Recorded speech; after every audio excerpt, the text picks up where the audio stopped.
Olá, sejam todos bem-vindos ao 5º episódio do programa Formação em Pauta, um panorama da Meta 16, formação específica e continuada e a importância dessa meta para o estado do Amazonas. Eu sou a professora Estrela Dinamar, formadora do Centro de Formação Padre José Anchieta, e hoje eu estou aqui com 2 professores que atuam na Comissão Técnico Permanente de Acompanhamento, Avaliação e Monitoramento do Plano Estadual de Educação 2015-2025. Este programa é uma iniciativa da Secretaria de Educação, realizado pelo Centro de Formação Padre José Anchieta, em parceria com o Centro de Mídias, o CEMEAN. Hoje eu estou aqui com o professor Braz, professor José Luiz Braz Melgueiro. O professor Braz é licenciado em História pela Universidade Federal do Amazonas, pós-graduado em Gestão pela Universidade Federal do Amazonas, mestre em Gestão e Avaliação de Políticas Públicas Educacionais pela Universidade Federal de Juiz de Fora e atualmente está como coordenador da Comissão Técnico Permanente de Acompanhamento, Avaliação e Monitoramento do Plano Estadual de Educação 2015-2025. Também está conosco o professor Francisco Salles Palheta, graduado em Licenciatura em Filosofia pela Universidade Católica de Brasília, bacharel em Ciências Teológicas pela Pontifícia Universidade Salesiana, é mestre e doutor em Ciências de la Educación pela Universidade de São Lourenço, é professor da Rede Pública de Ensino, SEDUC-CEMED, e membro da Comissão Técnico Permanente de Acompanhamento, Avaliação e Monitoramento do Plano Estadual de Educação. Professor Braz, o senhor pode falar para nós um pouco o que é o Plano de Educação, quando surgiu e qual é o objetivo do plano de educação? Primeiro, nós agradecemos o convite, né, do programa, a professora Estrela, né, para falar sobre plano de educação. É de fundamental importância, né, para os professores entenderem de onde é que surge, né, essas demandas, correto? Então, veja bem, a década de 80, com a promulgação da Constituição, né, de 88, remete, né, para os capítulos da educação acerca da preocupação do o que é o plano de educação. Se você, professor, e isso é fundamental que o professor compreenda esses processos, compreenda as razões, compreenda os documentos, né, que regulamentam a nossa vida. Tá? Que regulamentam a nossa vida. Ora, do capítulo 206, né, ao capítulo 214, ele é específico para a educação. E lá fala sobre o Plano Nacional, né, que, a princípio, ele foi, vamos dizer que não foi bem trabalhado, não foi levantado a hipótese de se construir, né? Só que na década de 90, mais precisamente em 1990, ocorreu um encontro em nível internacional, né, em Jutian, na Tailândia, juntando os países de uma maior população e que também um pouco mais, os mais pobres, né, em desenvolvimento, vamos falar assim, na compreensão fundamentalmente da ONU. Ora, o Brasil foi um dos convidados, né, que seria um plano, né, de educação para todos, né? E daí, a partir daí de 1990, os desdobramentos dessa discussão remeteu para 1993, em Nova Delhi, na Índia. Aí foi específico para 8 países, né? Brasil, Bangladesh, México, Tailândia, né? Os países mais de população maior e também com uma educação ainda caminhando a passos bem lentos. Ora, se fala em formação continuada, pessoal, meus colegas professores, meus colegas educadores, se fala em formação continuada desde o Manifesto dos Pioneiros da Educação de 1932. E isso só foi se consolidar em nível nacional, internacional, a cobrança, em 1990. Ora, com o olhar nos capítulos de educação, né, que estava na nossa Carta Magna de 1988, as autoridades brasileiras resolveram, né, criar um plano, né, naquele momento chamava-se Plano Decenal. Então, o primeiro plano decenal do Brasil foi de 1993 a 2003, com várias solicitações, várias demandas, né, para que os professores tivessem, né, seus acordos, né, seus desejos, a sociedade, de uma forma geral, dizendo nós queremos uma educação dessa forma. E sempre se chama a sociedade para discutir.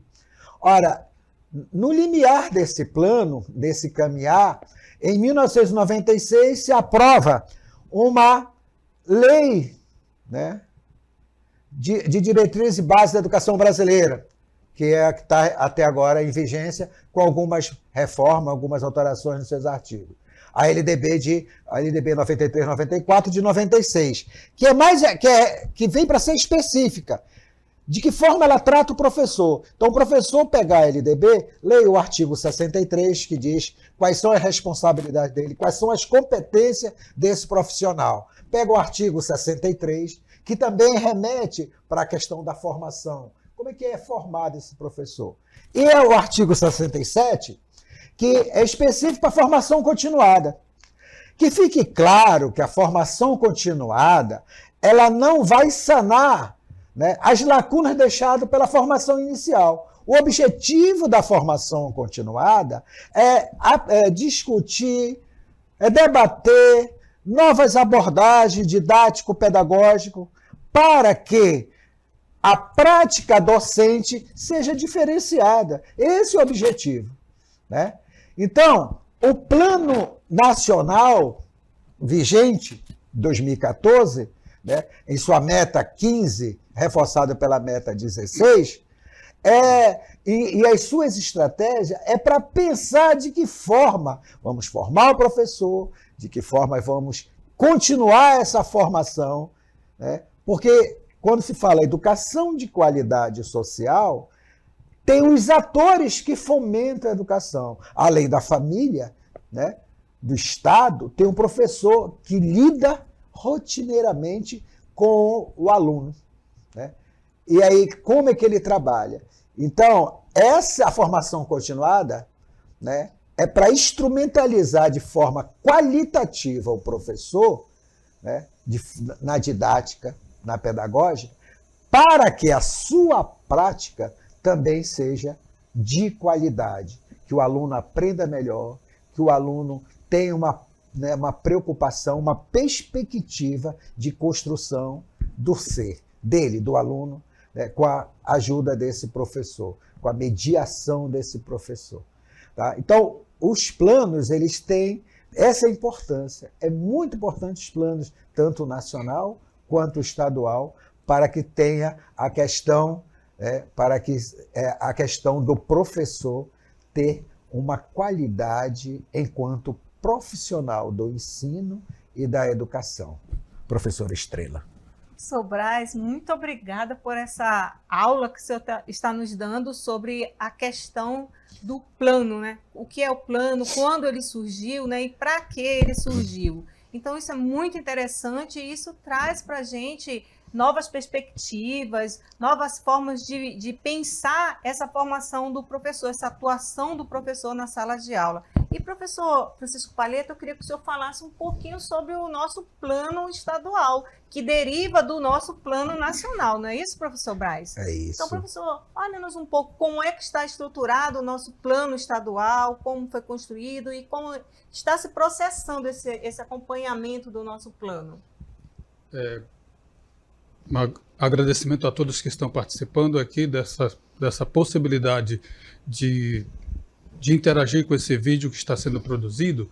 O Plano Estadual de Educação, assim como o Plano Nacional, assim como também os planos municipais de educação, eles surgem como força de lei, como documento que são, diria assim, obrigatórios para que os municípios, para que o Estado, para que os estados e para que a federação dê garantias em todo o território nacional de que o direito à educação será de fato executado e praticado para todo e qualquer cidadão brasileiro, não importa qual seja a condição na qual ele se encontra, não importa qual seja o local onde ele se encontra, se é distante, se é perto, se é uma beira de rio, se é uma vicinal, se é um ramal, se é uma beira de rio, esse cidadão, independente da condição e do local onde ele esteja, ele merece que o direito à educação a ele reservado seja de fato cumprido como força de lei. Por isso mesmo que esses planos, tanto o nacional, quanto o estadual, quanto os planos municipais de educação, todos eles foram elaborados e construídos a partir de uma máxima, que é a questão da participação da sociedade civil organizada. Então, nesse sentido, nós temos, então, os planos nacional, estadual e municipal que têm essa nova perspectiva de construção legal no Brasil, de um modo especial para o âmbito da educação. Que as leis elas sejam construídas a partir da participação da sociedade, a partir da participação do cidadão, e por isso mesmo elas têm uma força política muito interessante e muito bonita. E aí está desta forma. O que são os planos estaduais e nacional e municipal de educação? São leis. E como leis, nós temos os números das leis, 13.005, que é o Plano Nacional, a Lei 4183 de 2015, que é o Plano Estadual de Educação, e eles têm apenas uma diferença de vigência. O Plano Nacional, por ter sido promulgado em 2014, com a vigência de 10 anos, ele vai até o ano de 2024. E os planos municipais e os planos estaduais, como eles foram promulgados em 2015, eles têm um prazo de 10 anos, portanto, eles vão até 2025. E para acompanhar o estudo, o acompanhamento, o monitoramento da execução das metas e estratégias dos planos decenais, foram constituídas algumas instâncias que já estão previstas nas próprias leis que instituem esses planos. No caso, na Lei 13.000, que instituiu o Plano Nacional de Educação, ela prescreve que o Ministério da Educação, o Conselho Nacional de Educação, o Fórum Nacional de Educação e a Comissão de Educação da Câmara dos Deputados Federal, elas são as instâncias que têm como primazia o dever de acompanhar, monitorar e avaliar as metas e as estratégias do Plano Nacional de Educação. Enquanto que, no nível do Estado, a Secretaria Estadual de Educação, o Conselho Estadual de Educação, o Fórum Estadual de Educação, do qual nós fazemos parte também, e a Comissão de Educação da Câmara, da Assembleia Legislativa do Amazonas, são as instâncias que têm a responsabilidade também de monitorar, acompanhar, avaliar periodicamente o Plano Estadual de Educação. E assim, nesse sentido, como lei, os planos eles têm o seu aspecto legal, que é o que gera responsabilidade para todos os entes federados cumprirem as metas e estratégias.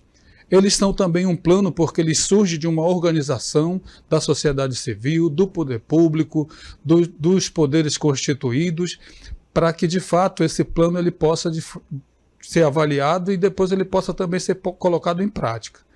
Ele também tem o aspecto de ser um pacto, porque ele é votado e aprovado e sancionado por todas as instâncias que participam dos momentos de decisão, desde a sociedade civil organizada, do cidadão em si, como da Assembleia Legislativa, das câmaras de vereadores, do Senado Federal e do gestor do Poder Executivo do nível nacional, estadual e municipal.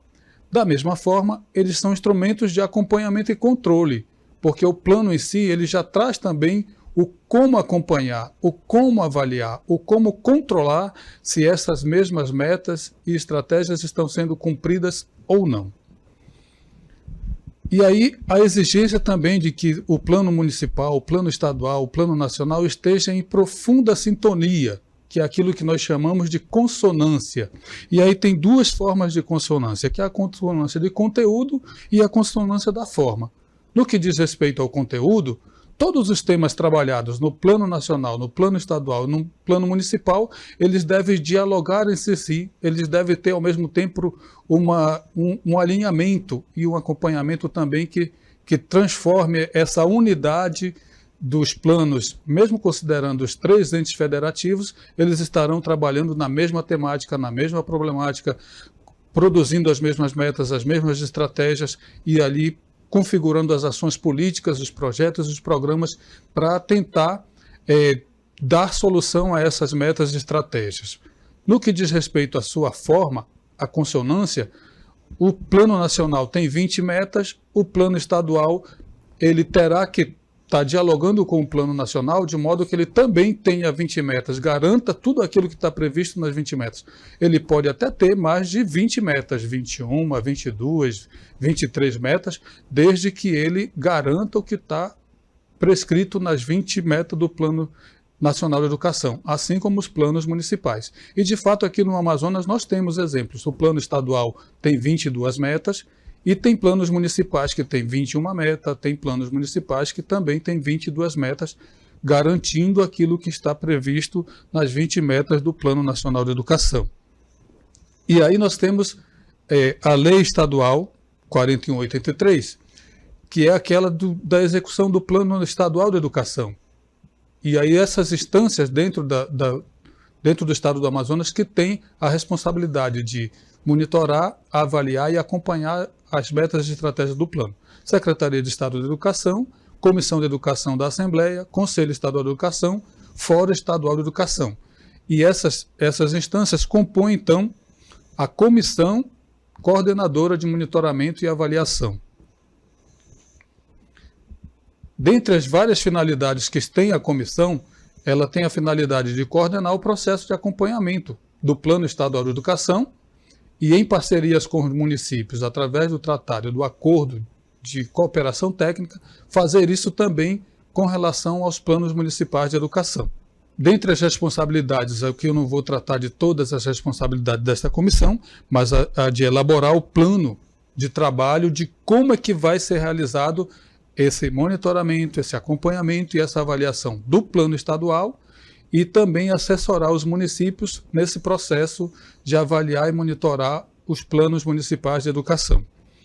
Elaborar os instrumentos para a coleta de dados, para que a cada ano seja verificado se de fato e de direito essas metas e estratégias estão se aproximando daquilo que elas pedem, daquilo que elas exigem e daquelas prescrevem para que o município, para que o Estado cumpra com relação à educação. E aqui nós temos então a comissão completa, né, tanto da equipe coordenadora como também da equipe técnica.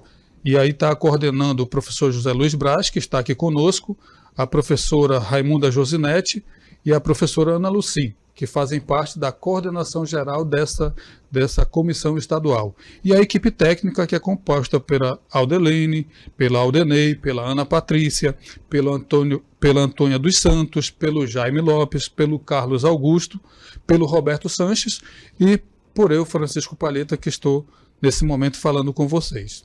E essa comissão e essa equipe técnica foram instituídas a partir desta portaria de 21 de janeiro de 2021, para os efeitos desta portaria.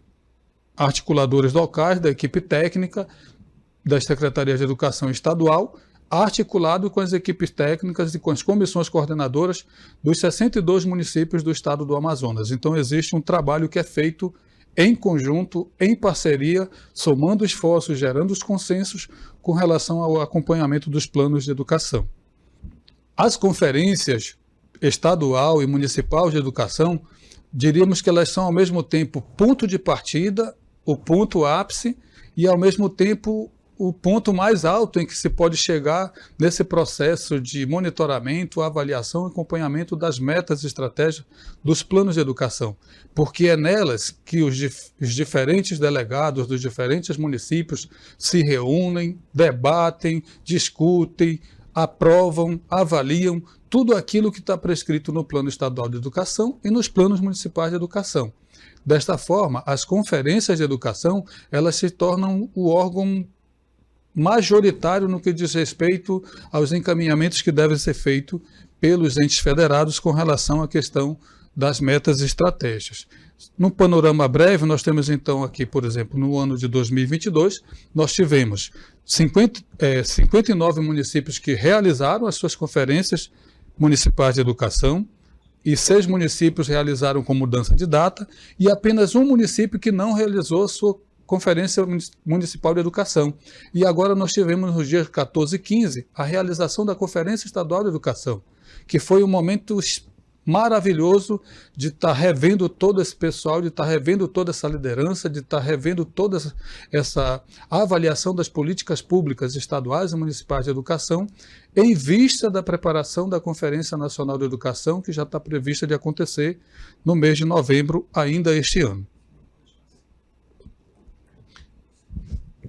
Professora Estrela, esse foi um primeiro panorama breve de como está organizado esse processo de monitoramento e avaliação dos planos estadual e municipal de educação, e agora eu passo para a senhora dar continuidade à nossa apresentação. Obrigada, professor Francisco Palheta. É interessante, professor, nós conhecermos o nosso plano estadual de educação, para sabermos o que está previsto e o que nós precisamos para melhorar a nossa atuação, para buscar o que está previsto para nós. Então, é muito importante. E nós temos uma meta, né, que é uma meta que, para mim, assim, enquanto professora, é de suma importância, que é a meta da formação continuada.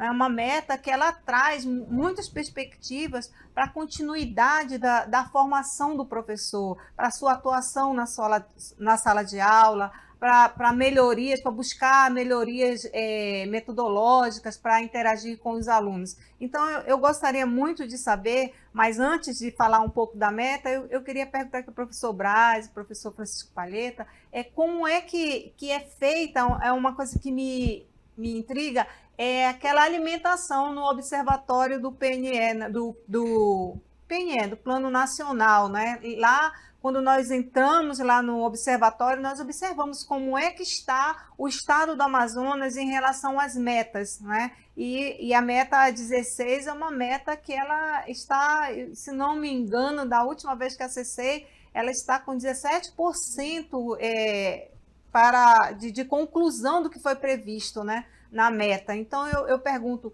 como que esforços, o que tem se buscado fazer, que propostas saíram dessas conferências para que a gente possa buscar melhorar o alcance dessa meta? Eu vou fazer um breve comentário.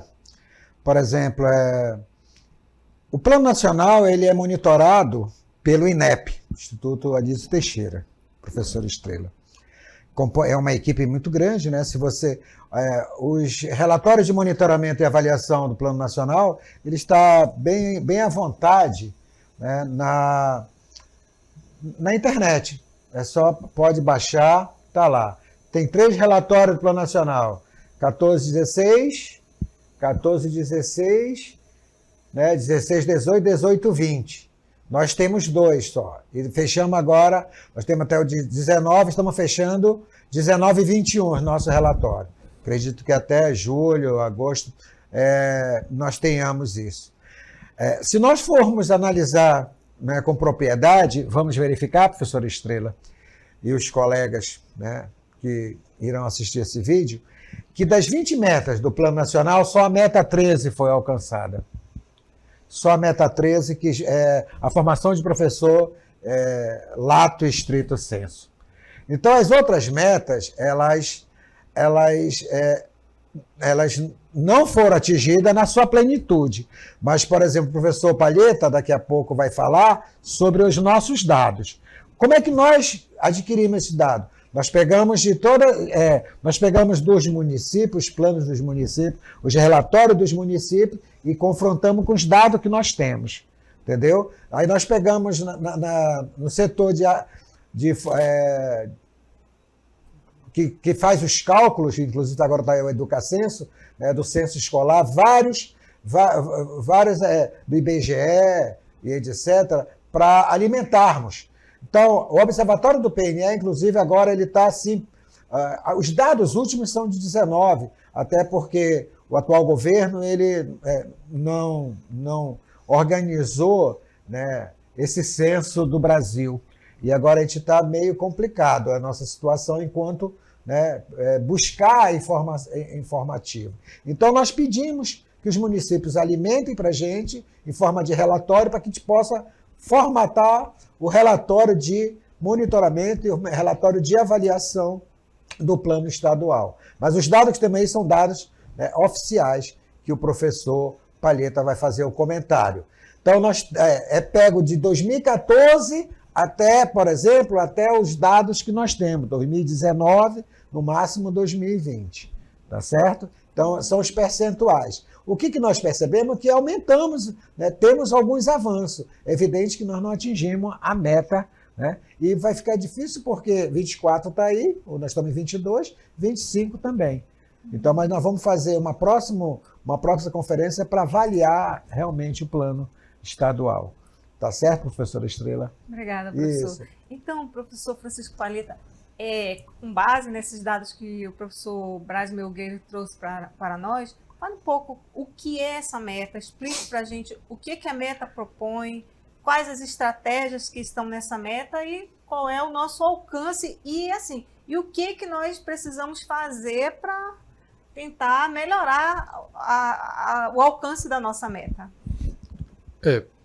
De fato, essa meta ela é uma meta bastante complexa, porque ela já traz, no seu corpo, ela já traz dois indicadores que nós costumamos chamar de indicadores, que é a questão do indicador referente à questão dos 60%, no que diz respeito à questão da pós-graduação lato sensu e stricto sensu, que seria para atingir esses 60% até 2024, com relação ao Plano Nacional, 2025 com relação ao Plano Estadual de Educação.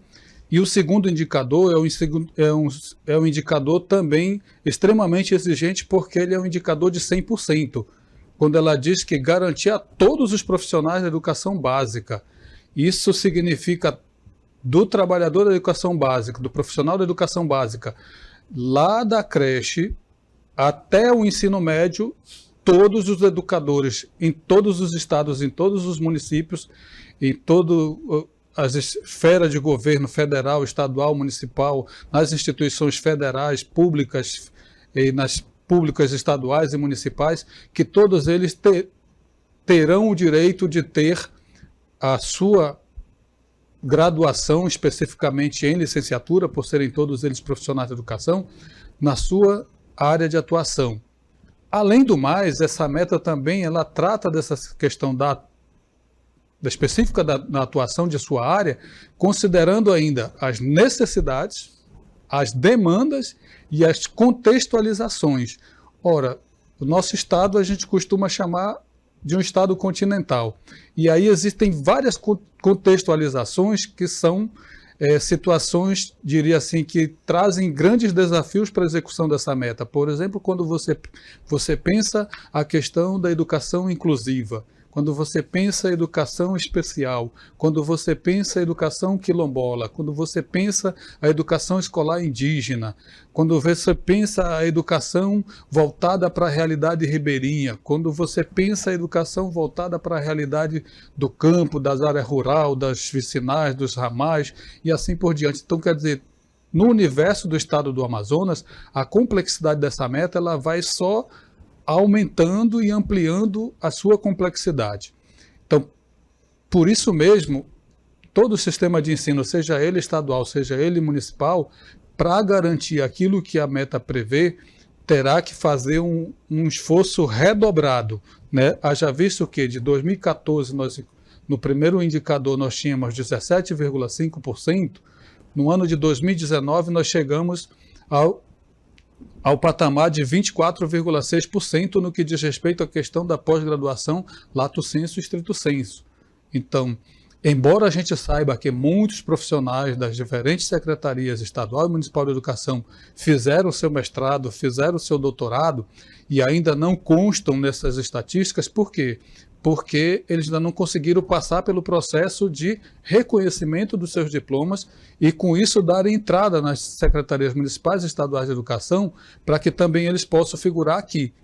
Nesse percentual aqui está apenas aqueles que oficialmente conseguiram, de fato e de direito, passarem a ter o direito da titularidade e do ganho mediante essa titularidade nos sistemas de ensino, tanto na SEDUC quanto nas secretarias municipais de educação. Então, portanto, a gente sabe que tem muitos professores que já fizeram mestrado e doutorado, mas ainda não conseguiram revalidar, ainda não conseguiram, portanto, dentre aspas, transformar isso, de fato, num direito do servidor da educação mediante a remuneração compatível com a sua titularidade.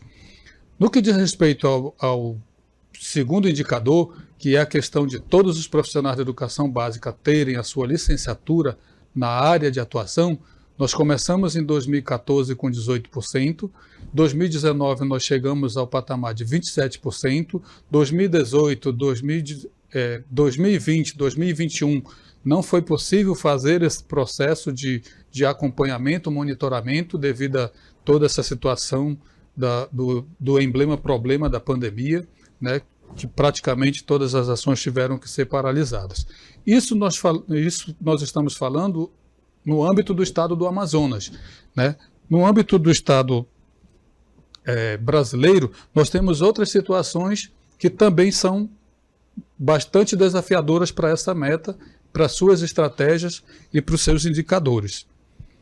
Haja visto, por exemplo, que nós temos aqui, por exemplo, um gráfico de como que está a situação dessa meta. E aqui está percentual de professores de educação básica com pós-graduação, lato sensu e estrito sensu no Brasil. Então nós percebemos que de 2013 até 2019, a nível Brasil, o crescimento dessa meta também ele foi bastante tímido, bastante reduzido. E aí ficam vários questionamentos. Seria possível ter atingido outros índices? Seria possível que essa situação pudesse ter, pela questão da quantidade e também da qualidade do profissional de educação, ter melhorado, ter avançado mais, ter produzido maiores efeitos no sentido de que o número maior de profissionais da educação pudesse ter concluído o seu mestrado, o seu doutorado? Quanto aos tipos de pós-graduação, nós tivemos no Brasil, por exemplo, até 2019, 37% dos docentes possuíam apenas especialização, né? E isso é aquela especialização lato sensu, uma pós-graduação, como mais comumente nós costumamos chamar por aqui, ou então uma especialização. 2,8% eram os professores que a nível Brasil tinham mestrado na sua área específica de atuação, mestrado em educação. E 0,6% desses professores, desses profissionais de educação, conseguiram chegar à titularização de doutorado. Então, um índice bastante pequeno, por todo o esforço que os sistemas de ensino tenham feito, sistemas municipais, sistema estadual, sistema federal tenha feito, mas esse esforço não está sendo suficiente para melhorar os índices com relação a isso e, sobretudo, produzir números cada vez mais significativos, porque os números ainda são muito tímidos com relação àqueles 60% até 2024 ou 60% até 2025 com relação à questão do Estado. E aqui nós temos um outro gráfico que também é significativo com relação a isso. Percentual de professores da educação básica com pós-graduação lato sensu e estrito sensu por modalidade de graduação. Então nós temos, por exemplo, sem pós-graduação até 2014, nós tínhamos um número de 68% dos professores. Depois nós tivemos com especialização 2014, 2015, 2016, nós já passamos, ficou uma situação de que nós estávamos ali entre 67 e 65. Depois, com mestrado e doutorado, que é a linha de baixo do nosso gráfico, nós vamos ver que nós temos aquilo que já foi mencionado antes. Apenas 2,8% dos profissionais de educação com mestrado e apenas 0,6% dos profissionais de educação com doutorado. Então, a diferença ainda está muito grande entre você atingir os 60% previsto na meta e os 100% para que todos tenham a sua licenciatura na área de atuação. E esse gráfico nos dá um panorama bastante interessante e, ao mesmo tempo, bastante desafiador também, porque ele nos apresenta a situação a nível Brasil, né? A âmbito nacional.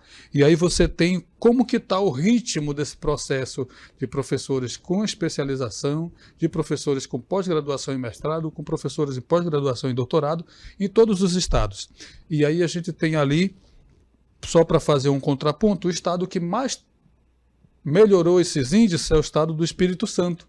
Nós vamos ver que é o primeiro estado do meu lado direito, do lado esquerdo de quem poderá assistir o vídeo, que é justamente o Espírito Santo. Depois nós vamos ver para o lado mais esquerdo do gráfico, nós vamos ver que o estado do Amazonas também está ali. Embora todo o esforço que os estados tenham feito para melhorar a condição da qualificação do profissional de educação no que diz respeito à sua titularidade, ainda há muito que ser feito nessa meta, no caso. E aí nós temos algumas conclusões que tanto serve para o nível estadual quanto que serve para o nível nacional também. Primeiro, o percentual de professores com titularidade de pós-graduação, de especialização, pós-graduação, mestrado e doutorado tem melhorado e tem aumentado periodicamente. E tem sido uma constante. Ele não tem nenhum período em que parou de crescer. Embora crescendo lentamente, paulatinamente, gradualmente, mas sempre crescendo. Então isso é uma perspectiva positiva, sinal de que tanto está tendo um esforço das políticas públicas de formação, como também os profissionais de educação individualmente estão procurando isso, buscando isso, desejando isso e construindo esse processo de melhoria da sua titularidade com relação à educação. Como nós temos também um crescimento do percentual de professores que desenvolveu esse processo de titularidade individualmente também. E em 2019 nós tínhamos ali 37% dos docentes da educação básica possuíam um nível de especialização. E esse nível de especialização, à medida que foi ampliando a oferta, facilitando o acesso, barateando os custos, foi também possibilitando ao profissional de educação investir na sua própria carreira, investir no seu desempenho profissional e aos sistemas também de educação, foi possibilitando também a contratação desses serviços, a aquisição desses serviços para disponibilizar os seus servidores tem aumentado. Existe sim desigualdades regionais, né?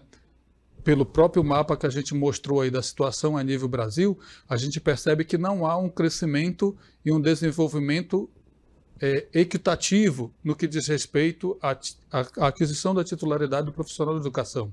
Os estados do Norte e do Nordeste, eles passam por uma situação de maior dificuldade, onde o desafio do investimento, o desafio do incentivo, o desafio da oferta da possibilidade de melhorar a sua titularidade deve partir dos sistemas de ensino, deve partir das instituições, das secretarias estaduais, municipais de educação, e ao mesmo tempo também deve haver esse processo de incentivo para que o profissional de educação cada vez mais deseje, busque, anseie e construa esse processo também. Houve uma maior proporção de professores pós-graduados também no que diz respeito aos que lecionam nas escolas das regiões urbanas, em detrimento daqueles que lecionam e que trabalham nas áreas rurais, no caso do nosso estado, nas áreas ribeirinhas.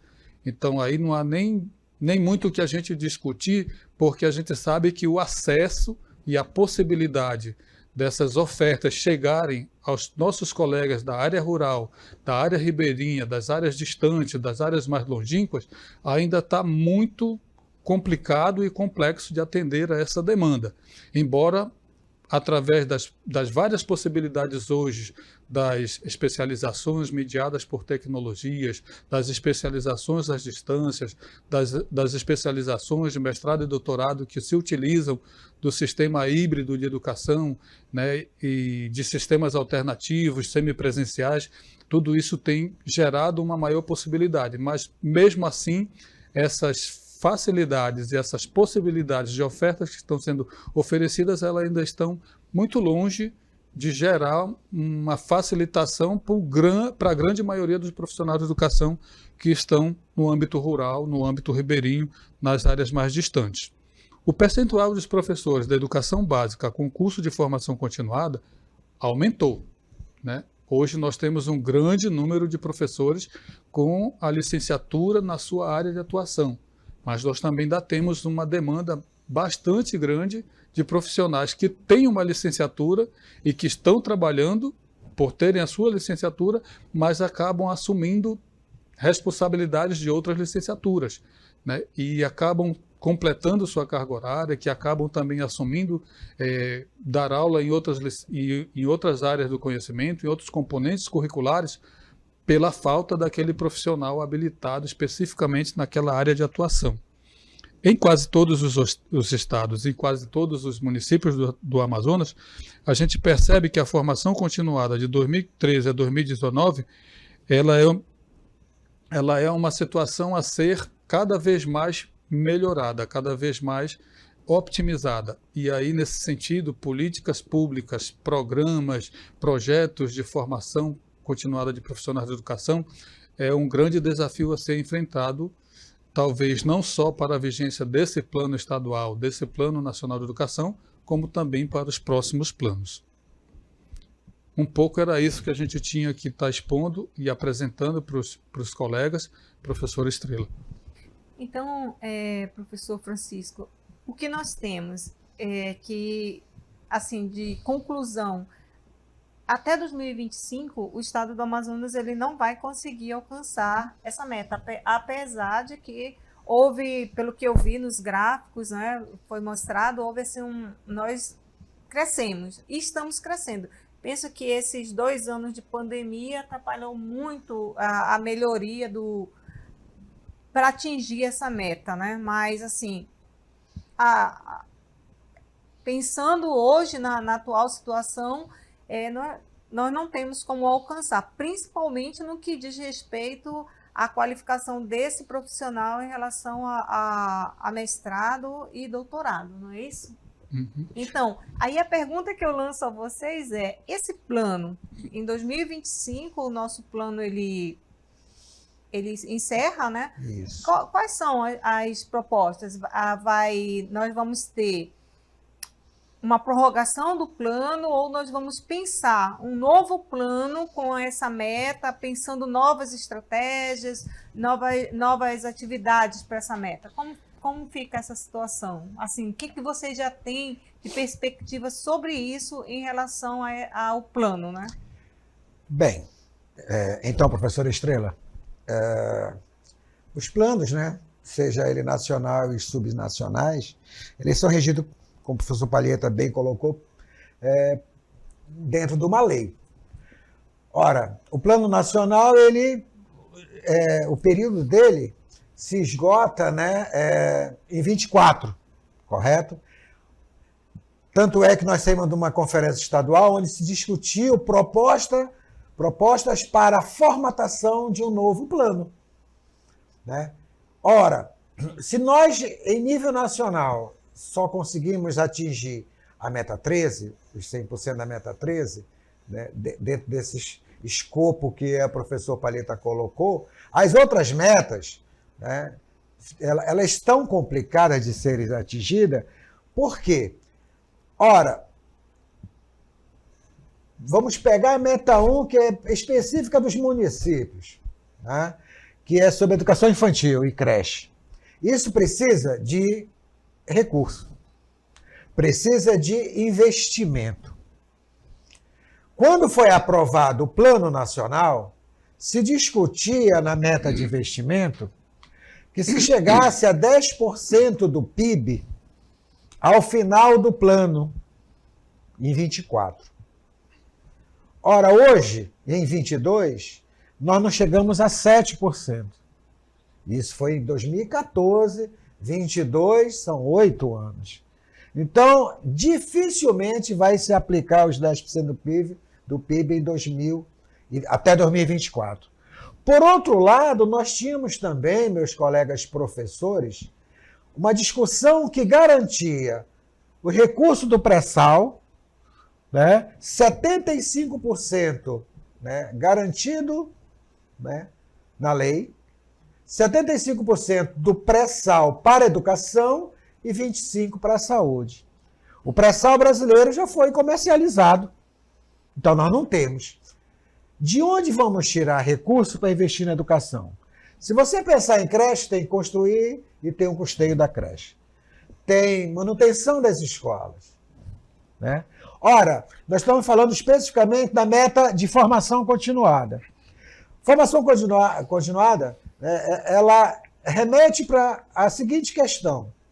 Aqui na capital, em Manaus, é possível pegar o professor, trazer para o centro de mídia, trazer para o auditório da SEDUC, ou uma escola que possa receber e fazer um trabalho, né? Como já tivemos alguns cursos de especialização por área, e agora vai ter, acho que fechou agora um outro, né? Que também é para o interior. Mas, como disse o professor Palheta, nos municípios é complicado, porque tem a área rural, tem a questão indígena, tem a questão do campo. Como trazer esse profissional, né, para fazer uma formação continuada? Mesmo que ele tenha uma graduação, como fazer uma especialização? Como fazer um mestrado? Isso requer investimento.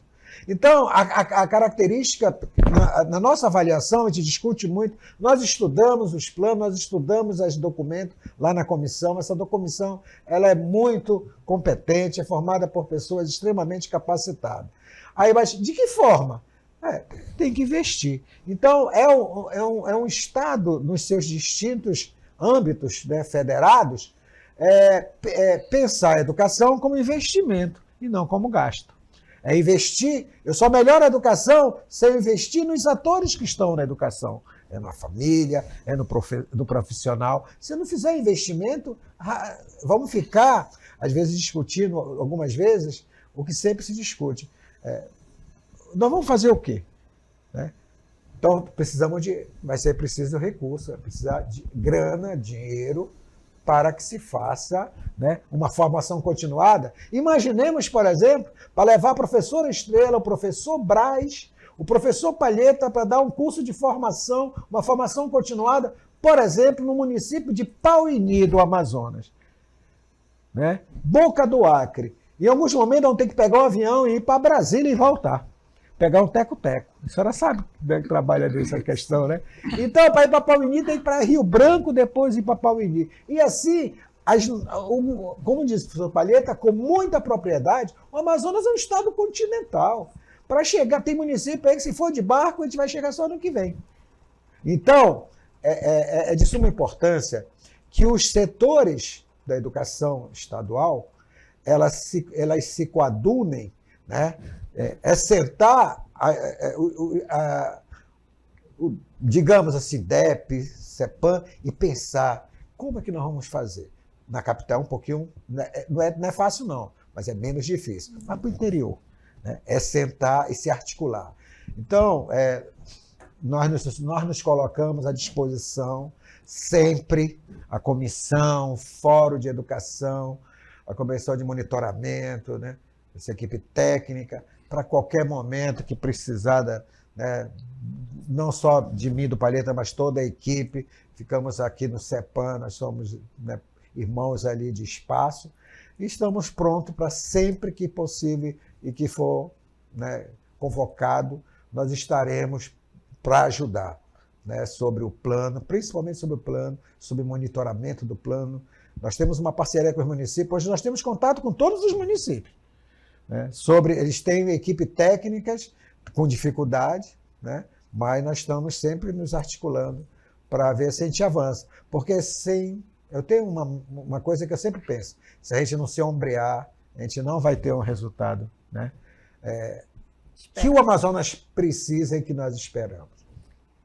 Então, professor, realmente, professor Braz, essa questão do deslocamento, né, essa questão da acessibilidade é muito complicada para o professor que ele está fora da capital, não é? Então, e essa questão do o gasto e acessibilidade, ele torna muito mais difícil, penso que para atingir a meta 16, né? Então, vai contribuir muito. Mas, assim, uma coisa também que nós temos visto, o professor Francisco Palheta colocou na fala dele, que é essa questão que os professores também têm buscado mecanismos para a qualificação. Muitos têm saído por incentivo próprio para buscar essa qualificação fora. Só que quando ele volta, ele esbarra com a questão do reconhecimento desse título, né?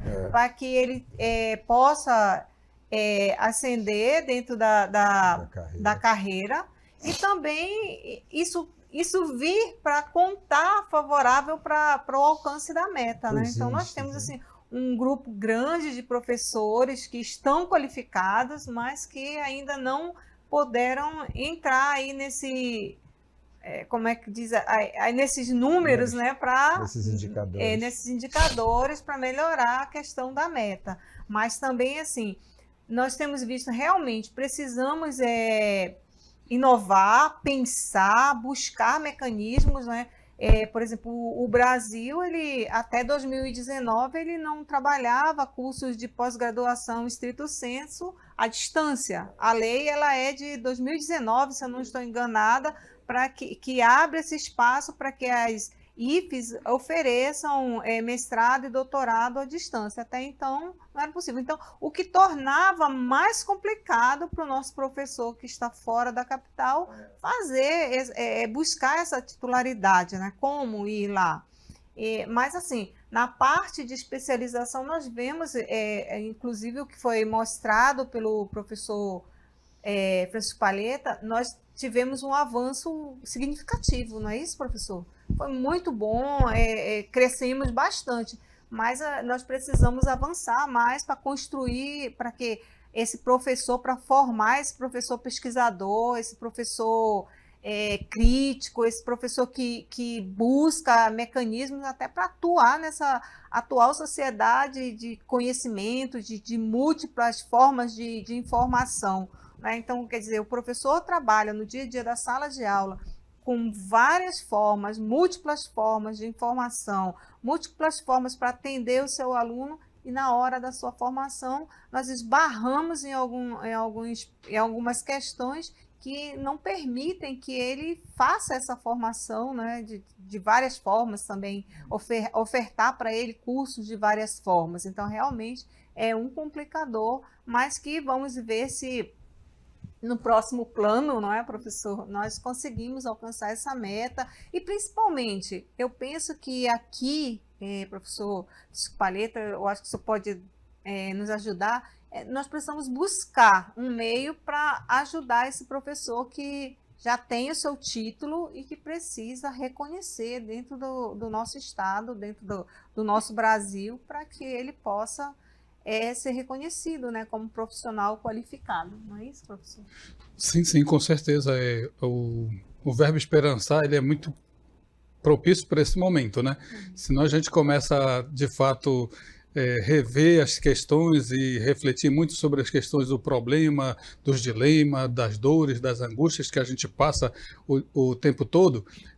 Mas quando você vê uma Secretaria de Estado da Educação que possibilita o acesso a tantas mil especializações, como agora a gente está vendo mais recentemente, a Secretaria aí ofertando para que os seus profissionais de educação possam fazer diferentes especializações e tornando isso possível para o profissional da educação. Sabemos também que existem várias iniciativas no sentido também de mestrado, de doutorado, de parcerias que estão sendo firmadas e construídas com a Universidade Federal do Amazonas, com a Universidade Estadual do Amazonas, com outras universidades a nível de Brasil, que também abraçam essa situação e que acabam também fazendo força e somando força nessa parceria qualificar cada vez mais o profissional de educação, quando a gente vê o profissional da educação também interessado, buscando e às vezes investindo do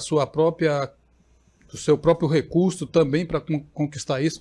Então, existem vários elementos, né, que também facilitam isso, que possibilitam isso, como o fato de você ter um plano de cargos, carreiras e salários que melhorou essa situação, que o profissional da educação pode olhar para um plano de cargo, carreiras e salários, seja do município, seja do estado, e verificar que, de fato, quando ele tiver uma especialização, quando ele tiver um mestrado, quando ele tiver um doutorado, a sua melhoria não vai ser só do ponto de vista da titularidade, da construção do conhecimento, mas também vai ser do ponto de vista da remuneração, da recompensa financeira que vai ter com relação a isso. Então, quando nós continuarmos com essas políticas, continuarmos com essas iniciativas, com certeza haverá sempre esse processo de crescimento no que diz respeito à tentativa de cumprir com essa meta, né? E aí os esforços que estão sendo feitos, eles são bem-vindos,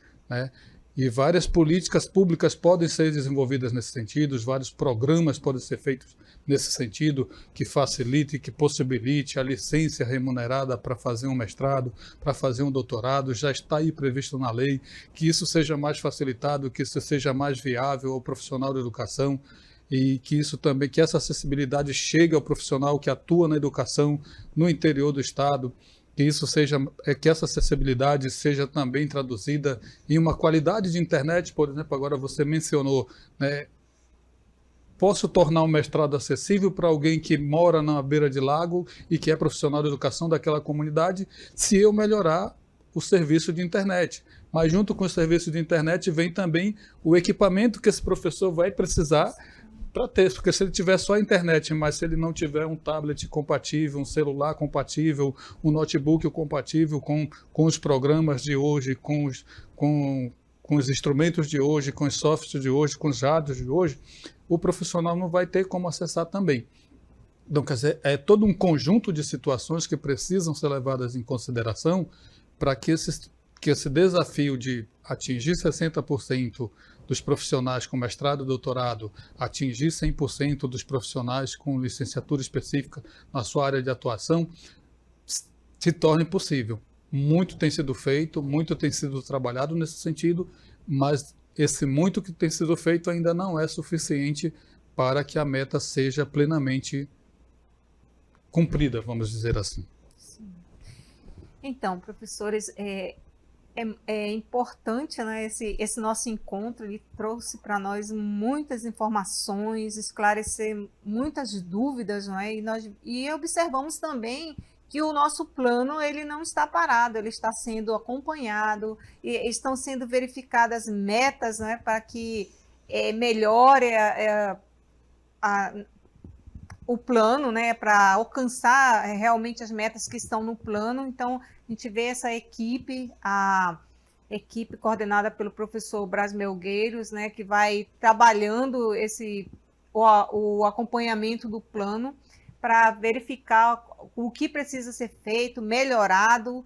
E aí a gente agradece muito, porque eu aprendi bastante essa tarde com os dois professores que se dispuseram a vir aqui nos dar esta aula sobre o plano, falar um pouco sobre qualificação, né, a meta 16, que é uma meta que importa e que interessa a todos nós professores, profissionais da educação, para buscar não só, como disse o professor Francisco Palheta, não só a questão da melhoria da prática, mas também a melhoria da remuneração, né? Porque isso também traz qualidade de vida para o professor e traz também disposição para trabalhar melhor a sua prática, não é isso, professor Braz? E eu passo a vocês para que vocês façam as suas considerações finais, deixem para nós bastante informações ainda que possam ajudar os professores a buscar caminhos também para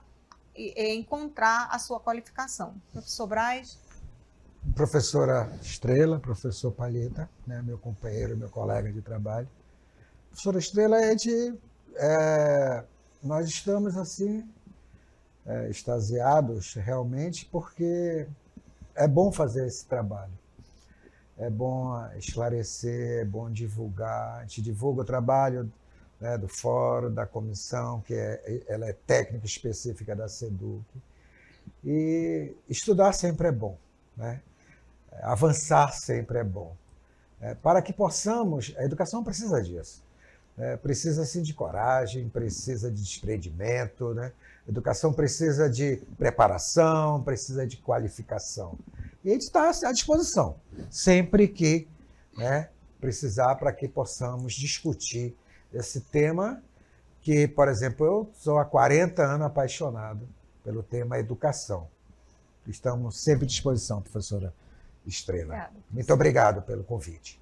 Professor Palheta, suas considerações finais. A gente agradece, sim, esses momentos de debate, esses momentos de discussão e, ao mesmo tempo, também de alimentar as esperanças. E a gente acabou de sair de uma Conferência Estadual de Educação. Nós fechamos um cerco, concluímos um leque de situações com relação às conferências municipais de educação. Eu, particularmente, tive a oportunidade de acompanhar vários municípios no local da realização das suas conferências municipais de educação, e a gente teria um número muito grande de profissionais de educação se a gente levar em consideração os 61 municípios reunindo, vamos supor, teve um município que reuniu 100, 120, 130, 200, 350, 400 profissionais de educação para discutir a educação na Conferência Municipal de Educação. Então, com certeza, a gente chegaria aqui muito facilmente a, quem sabe, 50 mil professores que fizeram esse exercício de discutir e debater a educação no estado do Amazonas nesses meses que passaram do ano de 2022.